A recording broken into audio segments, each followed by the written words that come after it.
Welcome, everyone, and thank you for joining us for an MP Wired for HR webinar covering workforce planning, prepare, adapt, and thrive. I'm Katie Kreider, Marketing Manager here at MP.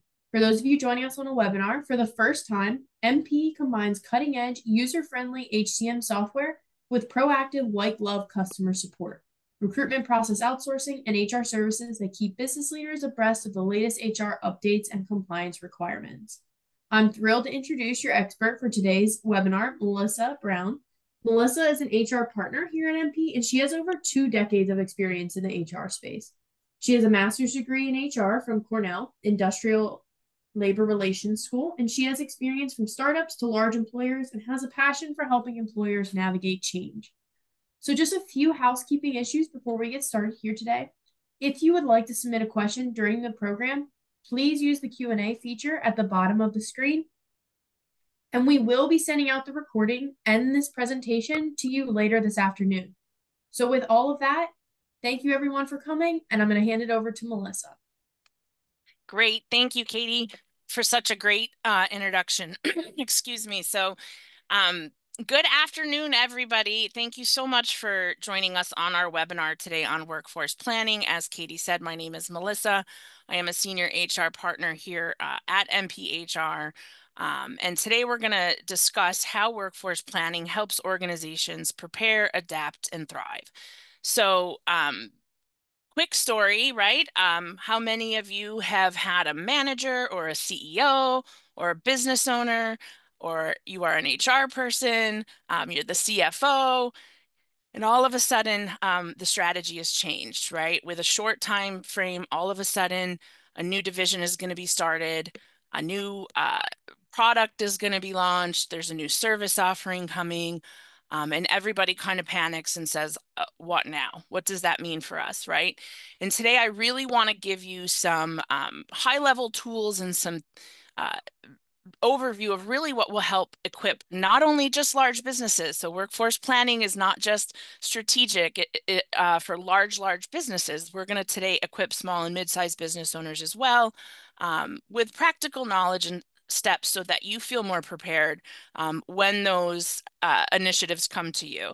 And if you are like me, I've spent a lot of my career working in organizations that have constant disruption, whether good or bad. And we'll talk about what that means. But before we go any further, I always like to give the disclaimer. I am not an attorney. I often say I play one on TV every day in my life. I work very closely with labor attorneys throughout my career, and even currently now I have some of the best trusted advisors.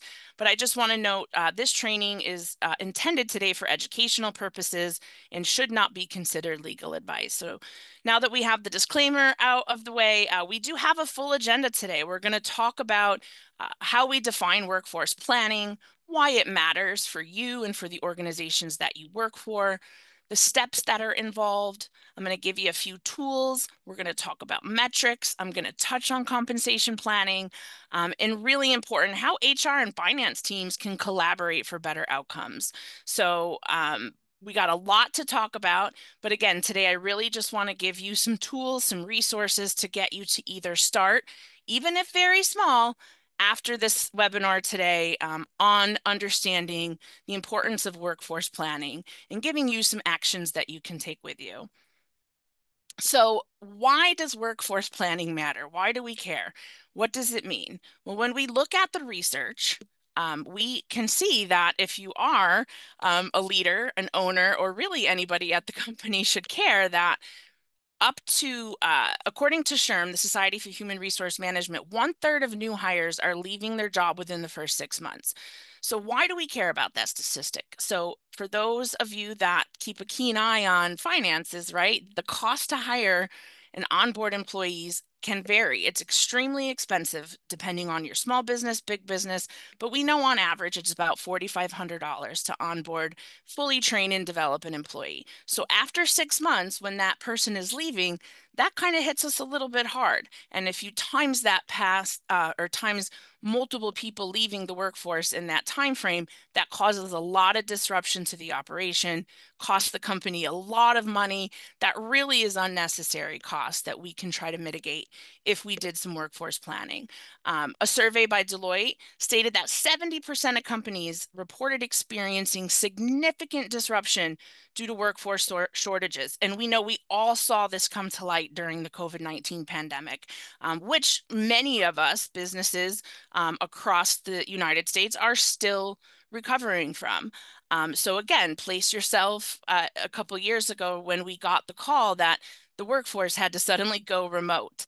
Were you ready? Did you have good planning? Did you understand the significant costs and disruption that was going to be spent in your people organization? And this is real things that have happened. As a CHRO during that time, I felt very fortunate. I thought we were ready and we could pivot on a dime.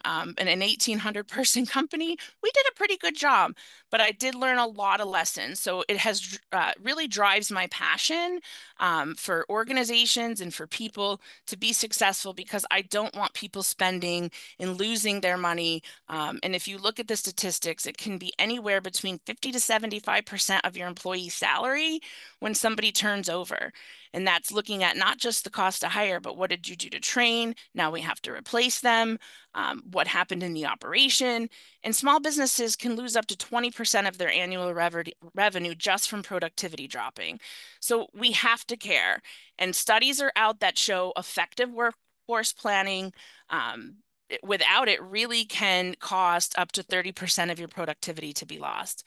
So that's unplanned exits, people retire, people quit, people walk out, people turn it, all the workforce is turning over, people go out on leave, right? That's one that has become increasingly I think popular, where it's hard to navigate those leaves of absence because we haven't done really good workforce planning.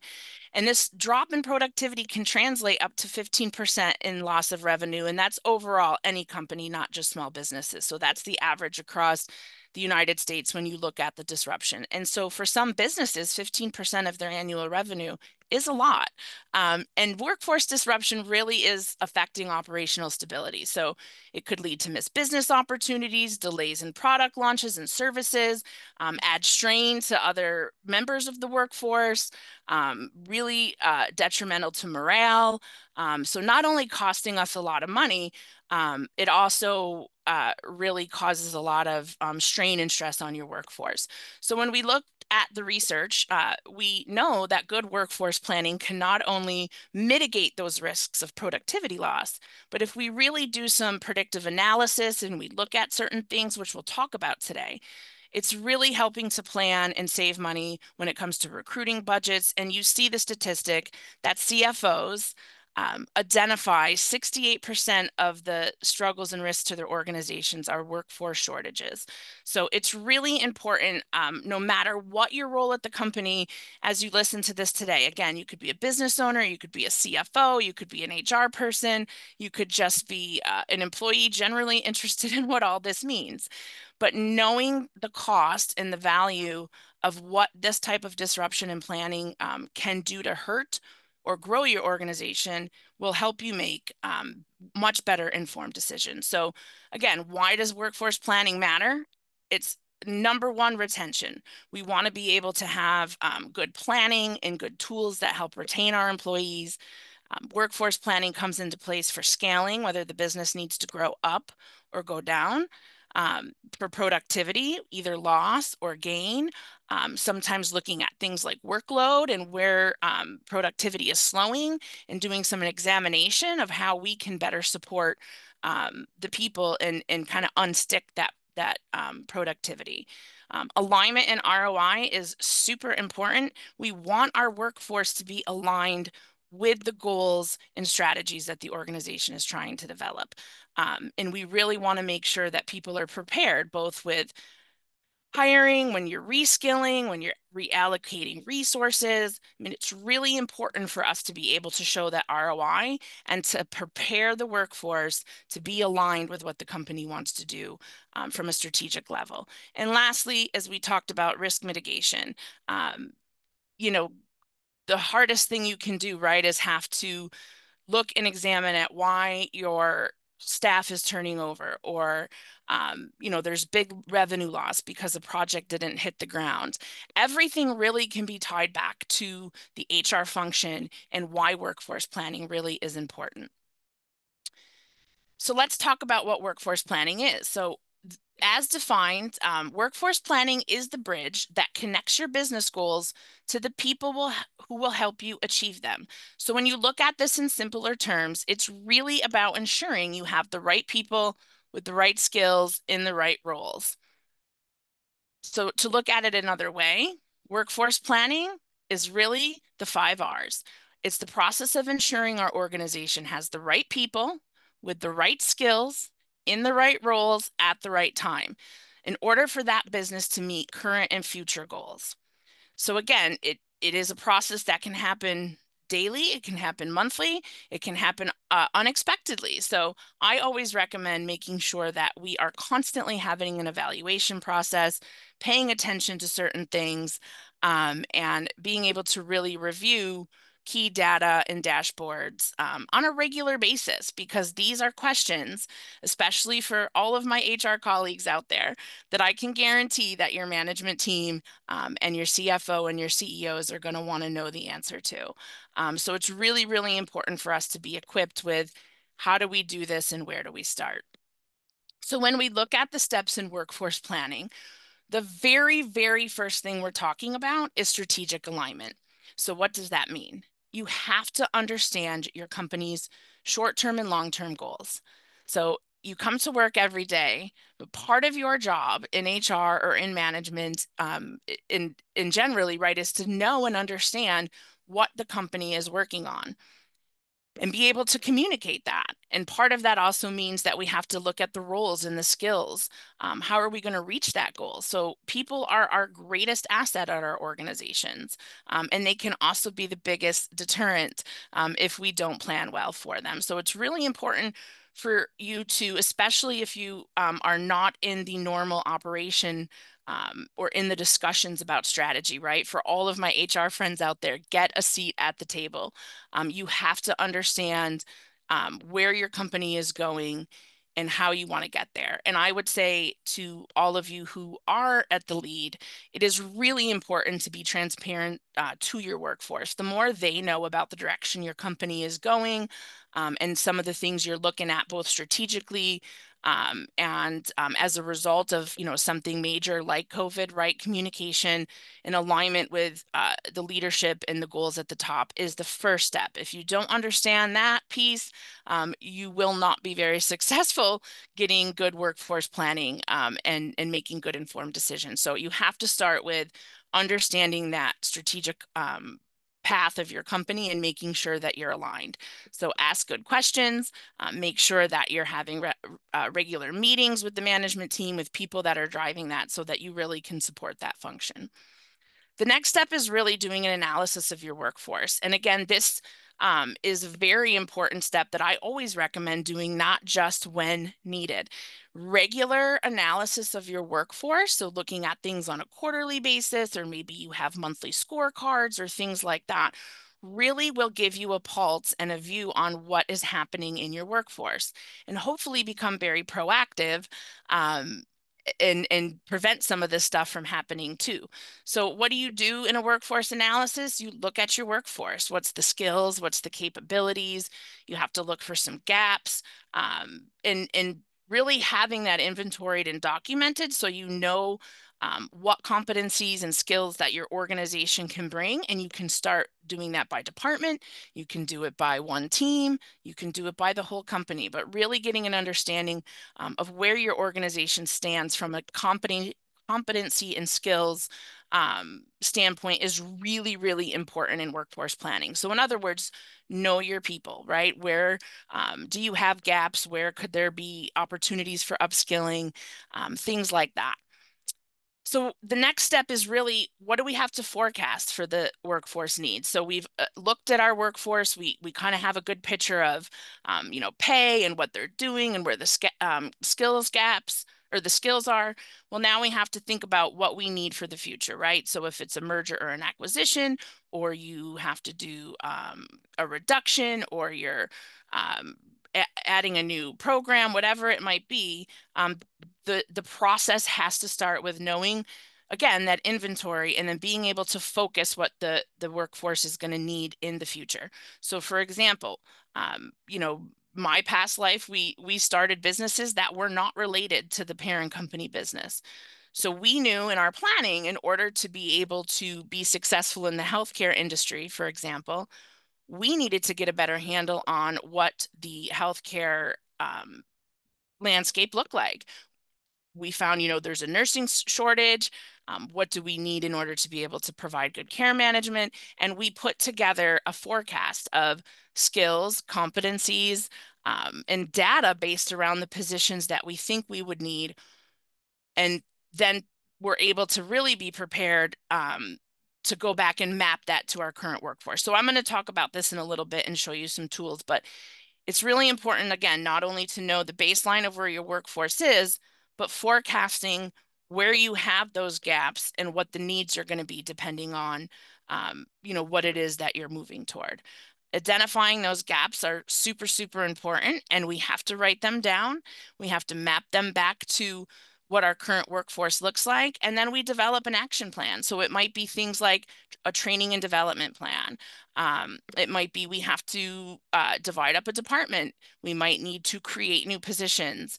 But it's really, really important that after those gaps are identified, we document them, develop the plan, communicate them to management. I always say that. And always we want to monitor and evaluate. So we'll dive in a little bit deeper, but this is the framework that I follow and is recommended to follow when you are diving into workforce planning.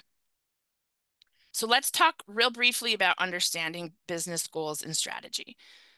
So as I said, the most important step in starting all of this is really to align workforce planning with business objectives. Workforce planning is about ensuring your workforce plans are directly tied to those company goals. It'll help you anticipate future needs when it comes to headcount, roles, and skills. When you're understanding your business goals and strategies, it's really important to identify key business drivers. So if you know those factors that are driving business growth, like market expansion, new product launches, mergers and acquisitions, you can plan for necessary talent. And again, not just for HR people on the phone. We're here to help you as your HR partners at MP, but for anybody really who is overseeing, running, driving the HR function, it is really important for you to understand these key business drivers and how they impact your organization. So let's talk about some key components of workforce planning. So the biggest thing that I always stress is, keep it simple and be curious. Ask a lot of questions to yourself, to the management team. Do your research. Are we missing particular skills? Do we need to change different behaviors, attitudes? How's the workforce against the culture we have out? Do we have shared values? Is everybody on the same page? And really, HR's job is to design the right intervention that fixes problems so that the business can be successful. So I want to state that again, because HR sometimes can get that bad rap, right? We're not here to just fire people and hire people. We're really here to work strategically as a partner and find the right interventions that are going to help fix the pain points for the company, right? So I always say that we're kind of unsticking the stickiness. There's a lot of complex things to look at, and our job really is to make sure that we are aligned with the management, making sure that we are putting our workforce up for success. So again, very first thing is to align with the business, understanding company and long-term goals. Where's critical key roles that are needed. For example, we're acquiring a pharmacy. None of us knew anything about pharmacy, so we really had to take a really deep look on what were the critical roles that we needed in order to successfully run this pharmacy, of which none of our current workforce had. So it was really important for us to map out those needs, map out the competencies, and really anticipate what it was that we had to do. So we knew we were going to have to hire people. We knew people weren't going to come over with the acquisition. So all sorts of things that we had to kind of talk and figure out. And then look at those future workforce changes like we talked about. Is somebody retiring? Is there a key role that has all the knowledge, the institutional knowledge in your company, and they only do one function, but they're getting ready to retire? That is a moment of disruption for your company. I have definitely been involved with many managers and many leadership teams that have been stuck flat-footed saying, oh no, this person has all of the institutional knowledge on how to do this job. It's very technical, and they're retiring in 2 weeks. So what are we going to do? Well, again, really good proactive workforce planning, we would be able to already identify some of those things like the skills and the behaviors and the competencies needed. So when we lose people in key positions, we have a really good position to start replacing that or having a succession plan or going out to hire. So it is important that this is not just done in a crisis situation when there's disruption. Being proactive and looking at all these changes in the workforce and having those conversations will be really, really important. Looking at technology advancements, right? This is in a world we are all living in right now, especially with talks of, how AI is coming into businesses and how technology can really provide a lot of efficiency. So that is something that, again, workforce planning is going to come into play. It's a real critical component because that's going to impact people. And if technology replaces people, that's going to be a disruption for the workforce. So we have to look at what that means, right? And how that is going to impact us so that we can make some informed decisions. How do we do that? We do it through metrics. We do it through predictive analytics. You want to anticipate things like skill shortages and growth areas. And we can talk about how to do that, but really lean into your HRIS and your technology systems. If they don't help with this, ask that question. We utilize predictive people analytics here at MPHR. That's really been successful for our clients because it's able to add metrics that are already happening in your workforce, and you can see it in a dashboard and be able to collect some data and look for trends that will help you anticipate some things. So really, really important part of workforce planning. And then conducting that skills gap.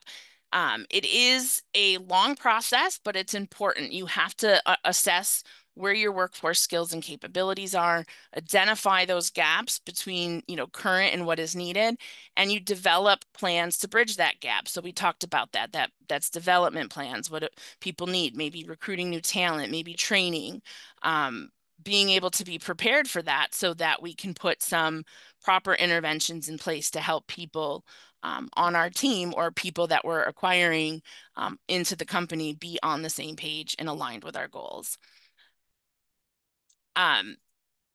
So we really want to make sure that we are developing action plans like we talked about and making sure that the plans address the gaps, they're ensuring continuity, they're identifying and preparing candidates for promotions, and lateral moves or trying new skills, right? Again, with my pharmacy example, it really was a great opportunity for us to reskill and upskill our staff.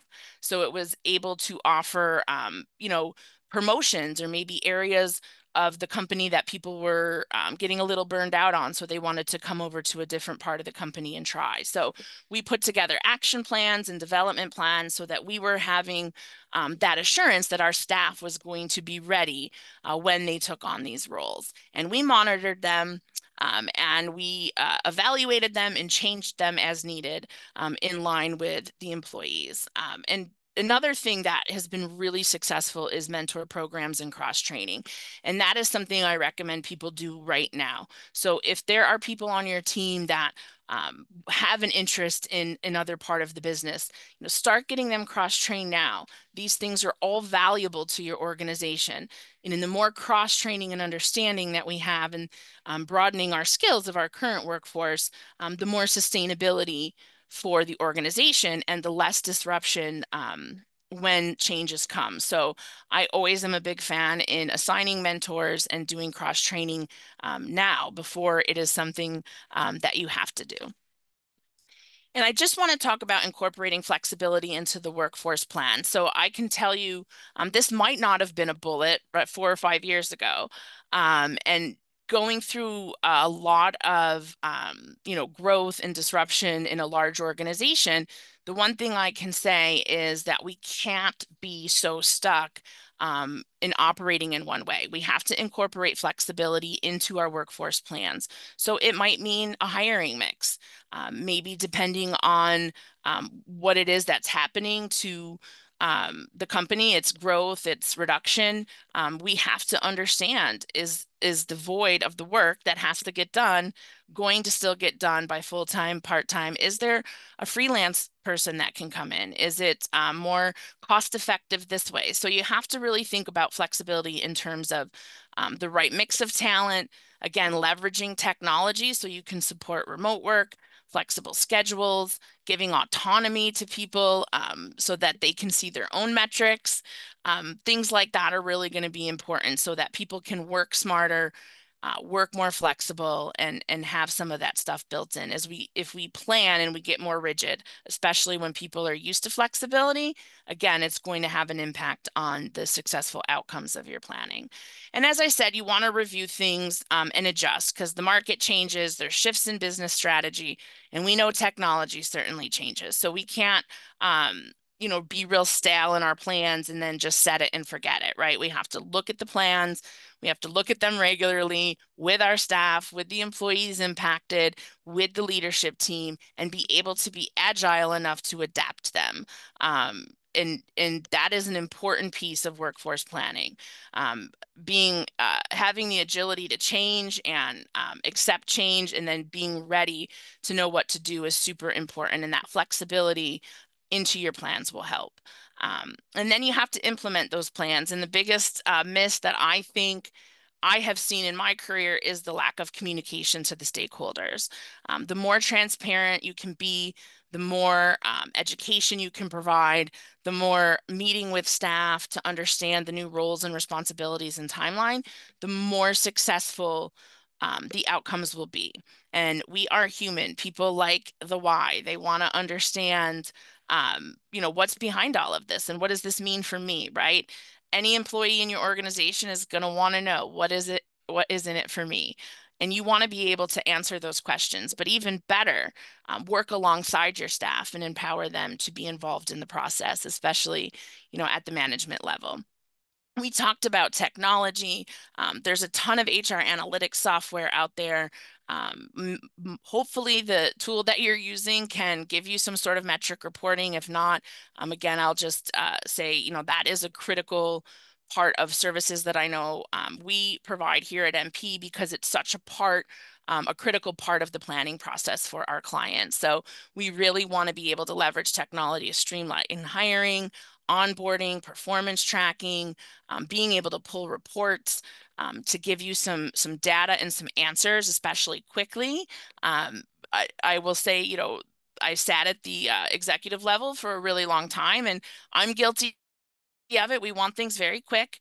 So in order, to make that a little bit easier on my staff, creating these reports that I knew were going to be important and be able to track that, having dashboards right on my screen pop up so I knew exactly what the workforce demographics were made of, the ones that were important to me. And then we talked about AI and automation, and we've had lots of webinars and talks on those, and it is the future, and we do have to figure out how that's coming into play in our work places. Planning for compensation and benefits growth. If you miss this step or leave it out, it really is the data and the outcomes now could become very dangerous to the people that you are relying on to get the work done. Without good compensation planning, aligning it with salary or strategy, excuse me, having really good salary structures, making sure you're competitive. There's nothing like having a growth strategy or launching a new company and you are not paying people at the level that the market is paying people, right? So big area of opportunity for us to influence as leaders and HR professionals to use salary benchmarking, understanding really what the roles are competitively in the market now, and devising a compensation plan, and we'll talk about that, with salary structures so that your management team and the hiring team are empowered to stay within budgets and make sure that we're not, going through things of overhire or we're utilizing resources that were not budgeted for. Things like that. All this stuff has come into play in my career, and it's certainly stuff that no matter how hard you plan, there's always going to be something. And the comp and benefits piece is something I highly recommend that you're reviewing on a consistent basis. And that's looking not only at salary, but what are the benefits? What are the perks? Are we aligned with what the market trends are, what our employees need, and the company goals and culture. And again, that could mean a lot of things. Like, we're going to start a healthcare company, but we're not providing healthcare. That's probably going to hinder as we're trying to attract talent, right? And so that's just a small example. You have to really know what it is that you want, what you're going after, and what that market looks like. So it's important to review it regularly. You will be asked by leaders that are trying to move quickly to grow businesses or change things, and we have to be able to have our pulse on that market. And again, I'm always going to tell you to monitor and track it, because then we won't know how effective we are. So how do you do that? I know that was a lot. I know it can seem daunting. And there may be times where you're just doing one part of workforce planning and not all 6 steps. But I could probably spend 2 hours going through a lot of tools and techniques and things to use. But I wanted to give some today that are what I feel pretty easier or actionable ones that you can try in your organizations. Again, I always recommend having an HR professional at the table and having a finance professional at the table, and make sure that, this is a collaborative process, because working in silos, again, that won't do much for your outcomes. So what can we do? So we want to look at some data collection methods, right? So surveys, interviews, focus groups, things like that within your organization are a great practice to do right now. So you may have heard of things like stay interviews, exit interviews, HR roundtables, focus groups, right?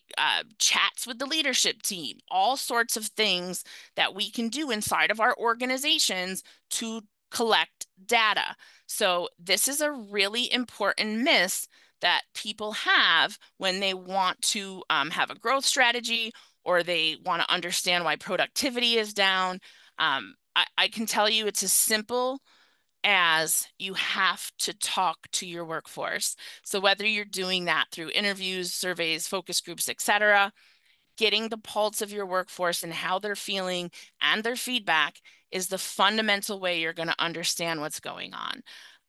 It's extremely eye-opening. It can be time-consuming, but the value it brings to sit and talk to your employees when you're looking at big changes, or when you're trying to figure something out, like our productivity is down, can tell you a tremendous amount about what's going on in the operations. It can help you make improvements. So definitely call your HR person, definitely have management meetings, but I can guarantee the first thing we're going to tell you is give us a pulse on that workforce. And if you don't have that, let's start that as a first step. We have to kind of understand where things are. So if you're not doing engagement surveys, if you're not doing things like that, certainly reach out to your HR partner or somebody on your team that can help start some of this data collection for you.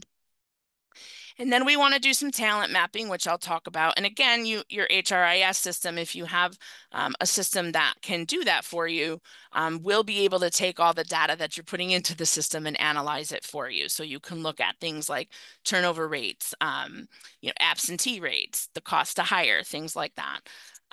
You want to include some analytical tools. So while all of the data collection is great, right, we want to analyze that and see what that means. So I'm going to show you things like a SWOT analysis, what we look for in a skills gap analysis, and then really, again, there is workforce analytics software out there that can help do a lot of this predictive analytics for you and some trend analysis for you. But again, there are things that you can do, even without making that investment. And again, forecasting techniques, do some scenario planning, look at trend analysis. And my tip there is to do that with the key stakeholders. So that's the management team, that's the CFO, the finance team, your operations manager, being able to really make sure that you're accounting for all of the scenarios or as many as possible so that you can prepare for them, and taking a look at the trends so that you can make improvements in your workforce. So talent mapping is one. Again, I just wanted to show a quick example, and it's really focused on mapping out the knowledge, skills, and competencies that are required for the workforce to meet your company goals. So this framework can help align your workforce capabilities with strategic objectives. So for example, if the company had a goal to increase sales by 20%, we really want to understand the capability of our organization. Can we get there with the current talent we have, with the current knowledge, skills, and competencies as an organization, and in our talent pipeline? So we really want to get that inventory of what we already have and map it against what we're going to need. So this is looking at, okay, if we want to increase sales by 20%, here's the knowledge that's going to be really important for us to look for. Here's the skills necessary. Here's the competencies and the abilities that are going to be important. After you create your talent map, go back to your skills analysis, which looks something like this, right? You've assessed your current workforce. You're evaluating their skills and competencies of the current employees. You do this by interviewing them, not the managers. You interview them, have them tell you things about their job, look at their competencies, look at what they know about it, right? Based on the business goals, you're determining if the skills in your company are going to get you to your goals. So if the sales increase by 20% is your goals, are we equipped in the company with the soft skills and the key skills that are going to be needed to get us there? So again, very simple tool, just using a sales manager for the position, putting the current employee's name, and we know to get to that goal, they're going to have good strategic sales ability. They're going to have to be leaders. They have to form good relationships, and they have to be able to analyze data.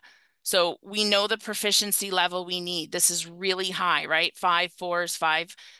We're not going to accomplish our goal of increasing sales without it. Then we say, where are we at with those proficiencies right now, right? And then we kind of get a gap number. So it is just a way to kind of formalize how we're looking at our talent pools and our workforces to make sure that we don't have a skills gap, that we are well equipped to either grow the company or make the informed decision that we have to go acquire the talent in the market. And I can give you a tip.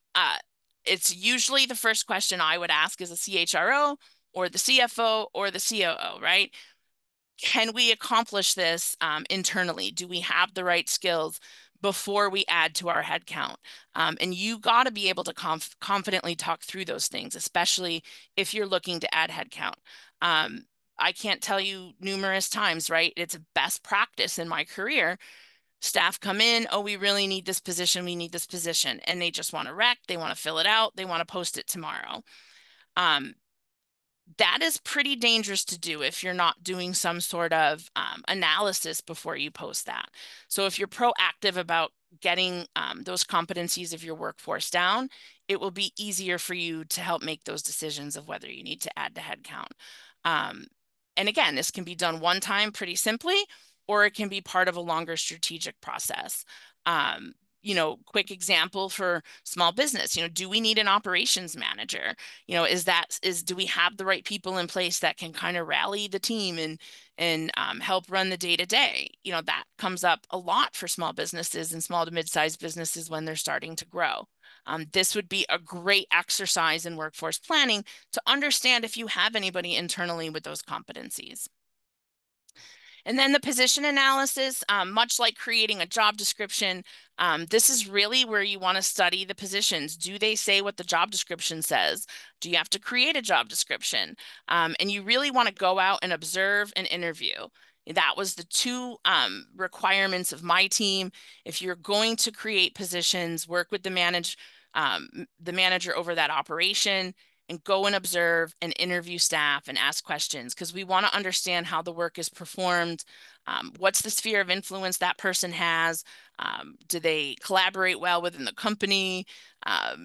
Where's their decision-making authority for that position? How much physical effort has to be exerted? What kind of work conditions, et cetera, right? So by interviewing staff and managers and asking these critical questions, not only, yes, you will be creating a job description in the end, but you're also going to be able to analyze, what is the best role to fill that need and fill that goal. So if the goal, again, was increasing sales by 20%, and we feel like we have some skills gap, what would that position look like that maybe can get enhanced or better or more attractive to retain our staff or hire new staff into this role? Because the goal is that important to us at a company, we have to take the time to talk about if the position in the job description is still relevant. Last but not least, we probably have heard of SWOT analysis in our careers. It's a classic business tool that is used in strategic planning. I highly recommend doing this not only with your operational departments, but this is also really great to do from a personnel standpoint. It's a very great tool to start that process. When I look at, do we have enough staff on the HR team, for example? And I'm using that one because that's the one I'm most familiar with, right? And a lot of times our HR teams are running, very minimum, and possibly in small and mid-sized businesses, it's a dual role with maybe an office manager or other things. And now we're growing, and we have to make sure that we have the right planning and right strategy. Doing a SWOT analysis is a great way to do that. So we can say, okay, what does our sales team look like? What are our strengths? Where's our weaknesses? Where's some opportunities that we can have within our sales operation and our sales team to be able to help us get to that goal? What are the threats out there? What do we have to be careful of? Doing this, again, as a way to really understand where your business is and anticipating, right? So now we're moving from reactive to anticipating and planning because we're identifying those threats and those areas of weakness that could hinder us from meeting our goals. So I have used a SWOT analysis both in business planning, but I have also used it when looking at departments and personnel as it relates to needing to grow the department or adding positions or restructuring. Okay. I hope everybody, if you have any questions, just put them in the chat. I know I'm going super fast, but I'm happy to answer any questions after as well. Again, if you leave with anything, I want you to start with HR metrics and analytics today. They can be very simple, but you have to start collecting data. And this is really, really important for us so that we can measure the successes and failures of how well we're performing. How well did the interventions that we put in place, like training, development, total rewards, adding incentives, changing our disciplinary process, whatever that looks like, right? Whatever the change is, we can't really make those decisions without data. So it's really important that we have this information at our fingertips. We want to identify patterns and trends in our business. It helps us measure effectiveness of not only our employees, but teams and productivity. We want it to be data-driven. I can promise you, especially if you are in a position of influence, like you're an HR person or a finance person, without data and having it backed by data, I will guarantee it is going to be very hard sell, right? A very hard way to convince anybody that you need a position or that we need to change something at the company without having it backed by data. And this is really game changing, especially for HR teams. You have to have that value brought to the company. We're responsible for the people of the company, and we have to be able to tell our management and leadership teams how they're performing. So some metrics you want to start looking at, things like revenue per employee, your turnover rates. I always measure turnover from a involuntary and a voluntary standpoint, meaning did they resign or were they fired for conduct? What does our retention rate look like? How's our engagement rating? Cost per hire? What's our training expense per employee? Leadership effectiveness, right? Are we doing 360 evaluations? Do we get feedback on our leadership team so that we can hear from our employees? And things like net promoter scores, asking your customers, even internally, right? Doing surveys to understand how your function's working and get that customer satisfaction is another way to collect data and analyze it. And the reason I am putting this slide in here, I will tell you the biggest learning over my career is not being in lockstep and collaborating with finance. So, you know, I've heard it many times. Sometimes the HR and finance relationship can be a little challenging, right? And why is that? Well, HR is a cost center, or is it, right? Like that is really how in companies it is viewed. We're there to make sure that the talent's in place, that they're developed, that they're retained, but we're not really generating any revenue, right, as a function to the company. We help contribute by making sure that we have good planning in lockstep with our financial outlook as well. And the reason it's super important to get to know your finance team and for your finance to get HR is because both of your skill sets together will really provide the best data and the best alignment when it comes to reaching goals or to fixing any disruptions. You have to align these strategies with business goals. So we can't do that without knowing what the budget is. How are we planning to spend this cost? So not only are your employees your largest asset, and they are the people producing the work to make the revenue for you, right? It's important for us to know as managers, as HR professionals, and as business owners, where the financial data lives. What is the budget? How much does this cost us? Again, knowing those metrics, cost of hire, and where it is impacting the company provides tremendous value to the organization. So now we have just taken HR from a cost center to really helping analyze data, looking at the workforce, working with finance to attach the cost to it, and balancing those financial constraints so that we can meet our goals of retaining and developing staff. You want a joint forecast because you know, CFOs are going to look at things one way and HR is going to look at things another way. And it's really important that you have collaboration and good effective communication. So I always recommend having regular meetings with your finance, whether that's outsourced, your bookkeeper, you have a finance team and an HR team, whatever that looks like. These two functions, right? Not necessarily people, but these two functions should be at the table, collaborating and providing strategic input in business decisions. And the benefits really of an HR and finance strong partnership are all the things that we're looking for when it comes to change or minimize disruption or getting things back on track. It's going to help improve your workforce productivity. You're going to have stronger, more accurate predictions of staffing costs and budget alignment. And that is super, super important because I can tell you I have been on the side where we have not had great financial planning and we overhired and now we can't sustain that. So what does that usually result in? We have to restructure, we have to lay off, we have to impact people's lives. So the more accurate we know about hiring and what the budget looks like and aligning that all is really the best thing you can do for your employees.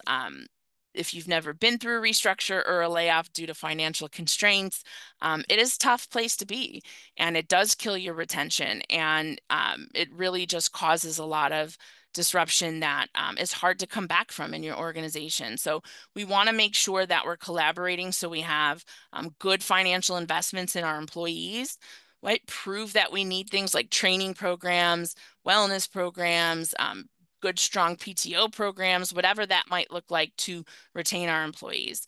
And we also want to make sure that our organizational agility is quick to adapt, is quick to change, is agile.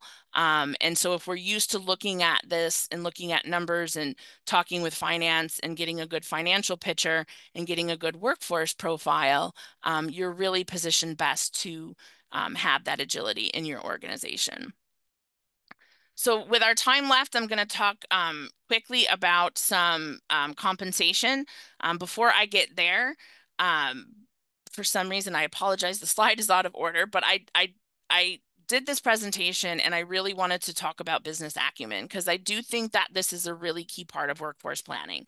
And so for all my HR friends out there who thought, oh, I went into HR because I don't like finance or math, right? Me included, or any managers out there that are just like, I don't understand what the heck is going on.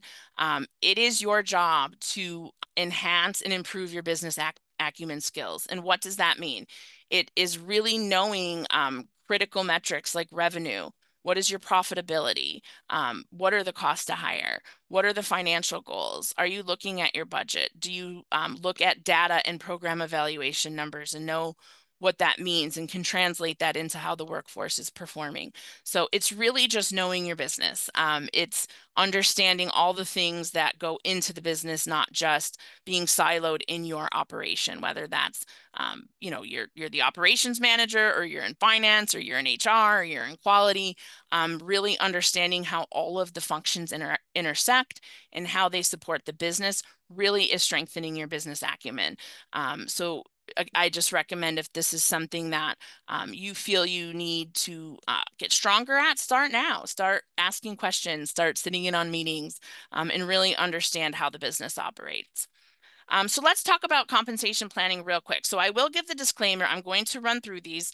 We will be doing a compensation planning webinar again. Lots of things coming up from a compliance standpoint. So I just want to give a few things as we're talking about workforce planning. Again, really important right now is the FLSA standards are changing, overtime rules are changing, pay transparency is coming through, right? Lots of stuff that's around pay. You really want to start establishing salary thresholds and a compensation philosophy. Again, making sure it's all aligned with your budget. And what does that do? It really is providing clear boundaries when it comes to pay negotiation.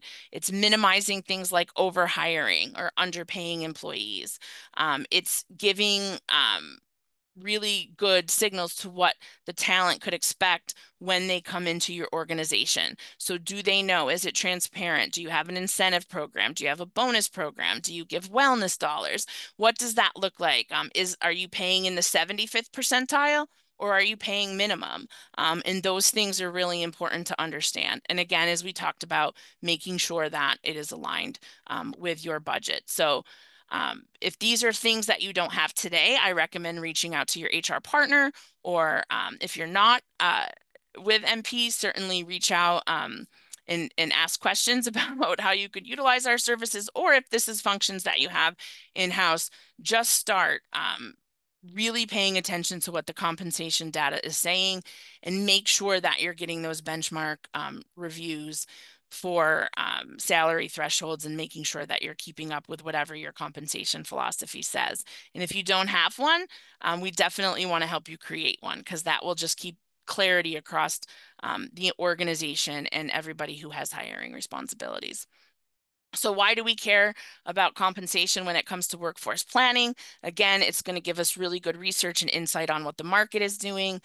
We're going to know real quick if we have any equity problems internally in the organization. So doing those pay audits and understanding disparities and things, especially before pay transparency comes out and effective. For some of you, it may already be in the states that you're operating. this is a very, very important part of that process, because once you're posting things and your current staff sees that there's maybe some inequity there, that could cause some issues, right? We want to retain people, we want to attract people, so being able to really get a handle on equity and what the market says is important. And then having that compensation strategy. And that's not going to come without conversations with finance and leadership. How do we want to pay people? Do we want competitive pay? Then we have to change our starting pay to more of the 50th or 75th percentile of the market, right? What do we want to pay minimum and what do we want to pay maximum? Those are really important questions that we have to be aligned with finance and budget on. And then most importantly, although you know, it may be uncomfortable, we really want to be transparent about our compensation philosophy. Having one that explains the why behind your employees' pay, it really creates a framework for consistency. It helps to attract, retain, and motivate employees. It's helping to ensure you have equity.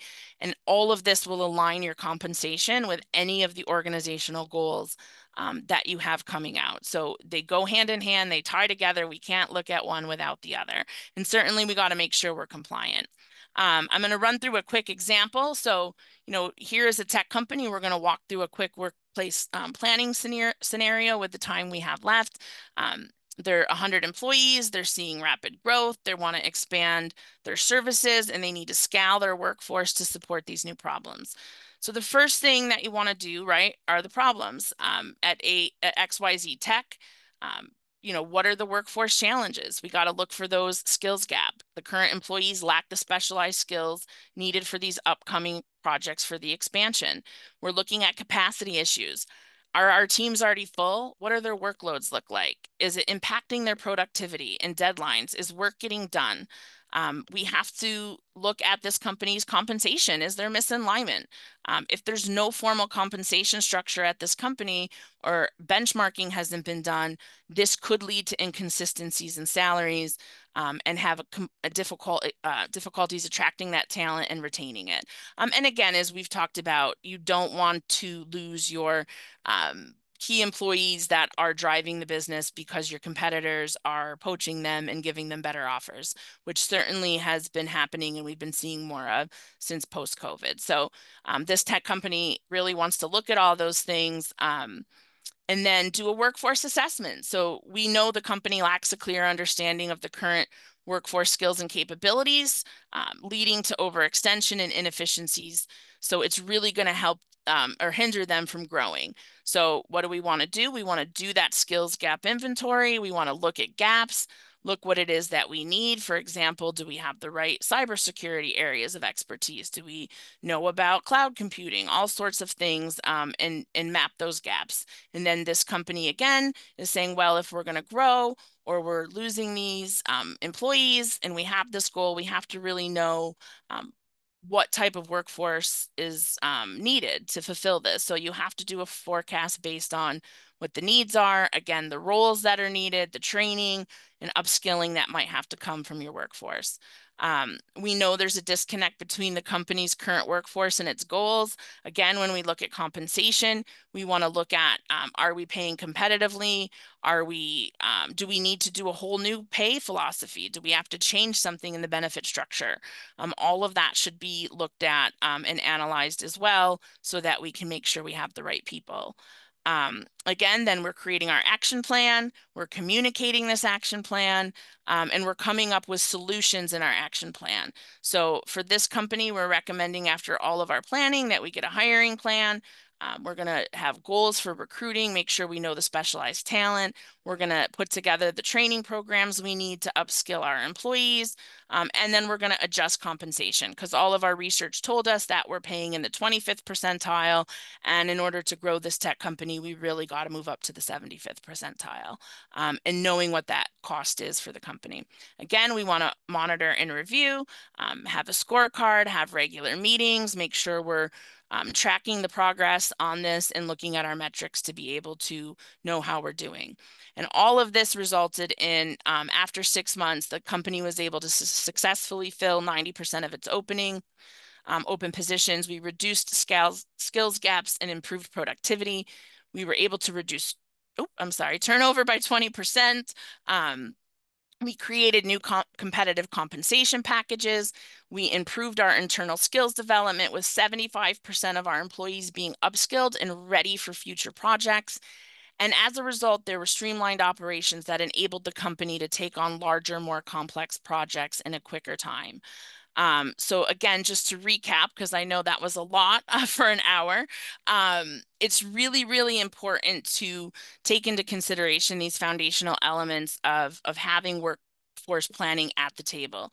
Again, we want to align our workforce. We want to anticipate changes. We want to know where our gaps are, make sure we have a plan, get clear metrics and KPIs that we're evaluating, and make sure that we're leveraging technology and that we're paying attention to compensation.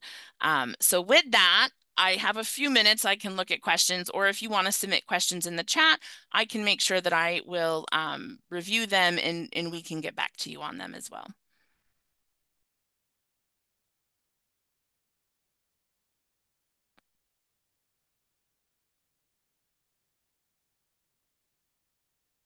And at this point, if you have no questions, I will say thank you for your time today.